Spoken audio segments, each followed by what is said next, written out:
Okay, this is part 5 and this is where we left off. So we want to reduce the visibility of these veins. So what we can do, again, I duplicated this to be a different material so that it doesn't affect any other object that has that material. So what we can do is reduce how much these veins come through. So for that we can do, what we can do is add a color, mix RGB here. You can set this as color 2 and just sample a different color here. And now if I reduce this, we shouldn't see the vein that much, but we still have them coming through the bump map, so we can reduce that as well and have something like that. And maybe reduce this. I don't think these veins are even supposed to look to be there for another. I think this is good enough. So we need to apply this material on all the other. So Ctrl L, and then we have something like that. I think we might also want to reduce the variation here. So I'm just going to go in here. Maybe change this to overlay, so that is not too dark. Yeah, something like that. Also reduce on the variation here. Another thing you'll notice that the colors start off a little bit bright from the inside and then become darker on the outside here. So what we can do to mimic that, we can add a texture, gradient texture. If you use Ctrl Shift R to preview that, you can see the gradient. And if you turn off some of these modifiers, let me first isolate just a single leaf by hitting the / key. So if I turn off the array, the simple deform, I can easily look at just a single leaf and I look at the gradient easily. Now if I use Ctrl T on this node here, I can get the mapping. That shortcut will only work if you have the Node Wrangler add-on enabled. I want to rotate this gradient so that it's coming from down to up. So I can rotate this on the x-axis, on the y-axis, so that I have that. Then now I can add a color ramp here to control the gradient, like so. So now I can play around with the colors I want here. So I'll sample this inside color and sample this outside color, so that we get the gradient we want. Let me find the right color here and just make it a bit darker, since it's becoming harder to select. So we have that gradient. Now if we turn back these modifiers, you can see how the gradient looks. You can even bring back all the other leaves.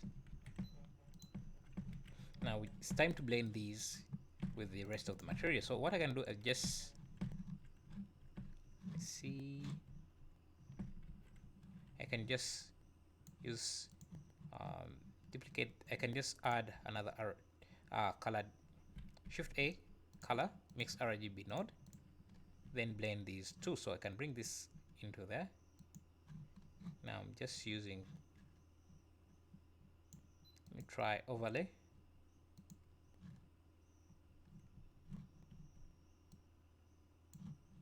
Now I can connect this to the base color.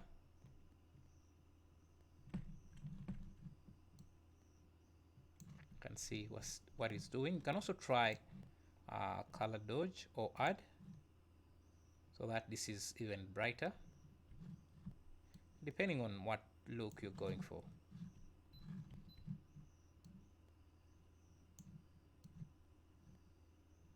You can even add another node here. Just make it even brighter,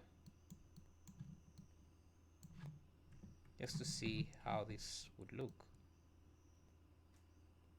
You can see the fade happening there. That's exactly what we're trying to go for. Now the different types of revealers. If you look at this, in this example, you can see this has some spots, some white spots. This doesn't. So to mimic that or to create that, Let's first duplicate this again so that we have two different type versions. As you can also see in my trailer, that we have different variations. Okay, this is on the trailer. It's these. No.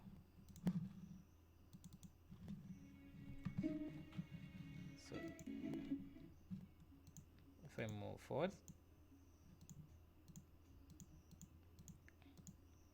you can see the different variations. Some have spots, some don't. So to add those spots, we can use a noise modifier. So if I add texture, sorry, a noise texture, if you preview this, on the node, you can see what we have. I actually like those stretch marks or the straight texture. So I can just add a convert color ramp to control that texture, the contrast of that texture. I start pulling those pieces in.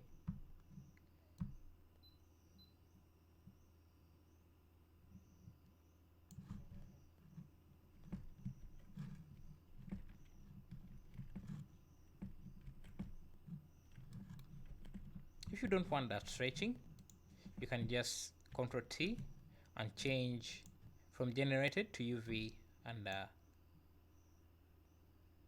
see, that should get rid of those stretching. Now we can reduce this a bit like that. We can also scale this in the, I think it's the y-axis. Let's see, y-axis. Yeah, y-axis, so that we introduce those stretching but in a more controlled manner. So let's scale this down just a bit. Now you can duplicate this RGB curve, sorry, mix RGB node, and start playing with the colors we want here. So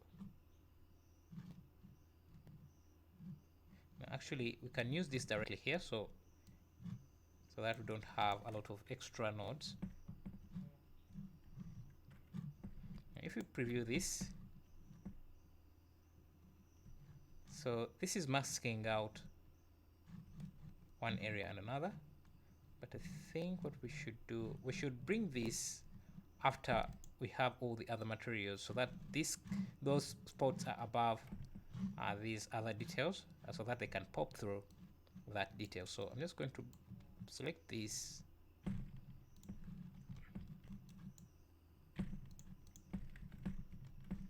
This is our mask. This is the base color we had before. So if I add another color, mix RGB, use this as the mask, have this as color 1. If we preview this, you can see we have that. Just need to get those spots come through. So these are our spots. You can just give them a nice yellowish color like that, connect them to the base color.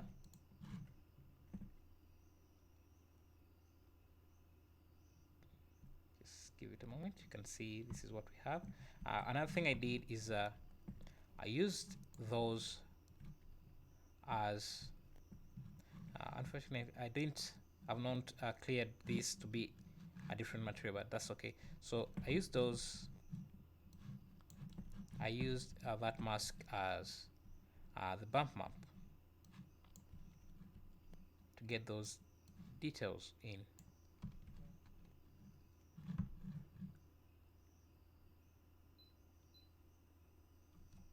So you just have to spend a bit of time to play around with the colors until you get them to look exactly as you want. But this is still calculating. Remember, the more nodes you use, the more time it takes to bake. So I just need to play around with these colors. I think the roughness is a bit too high. Something like that. Increase this just a bit. Maybe bring this back in.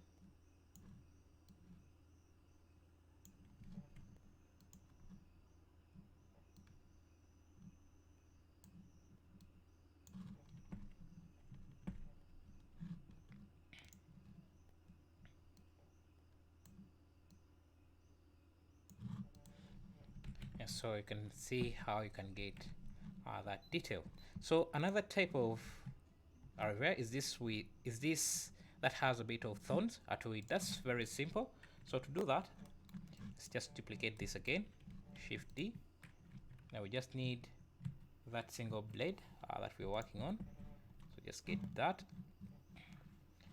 turn off all the other modifiers so that we have the blade looking like this. I'll isolate this for a second, and I can add in a few subdivisions, and making sure to scale those subdivisions to follow the contour or to follow the shape of the blade. Those subdivisions might not be necessary, especially depending on how much spacing you want those blades to have.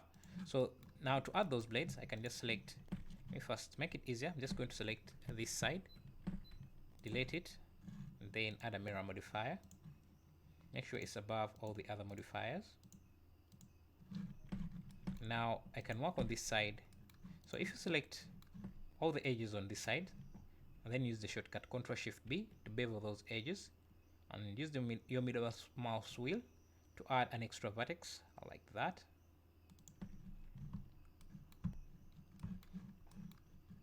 Then you can use Ctrl minus to deselect some of those vertices until you remain with those vertices like that. Now you can just push them outside like that, so you have thorns like that. Now if you add the subdivision surface, you can see how they start to look like thorns. Yeah, something like that. Now if we bring in the rest of the modifiers, you can see how things start to work. Now I also need these to have the same effect. So what I'm going to do, instead of going in and start working on those, I'm just going to select them, Ctrl L to link the object data of those objects to this. But make sure you first apply the mirror modifier of this object. Then you can copy that data over to the other leaves. So now we have something like that. Now you just have to go back in and rearrange your leaves. But basically this is what we have. Yeah, so the next part we can look at a different plot.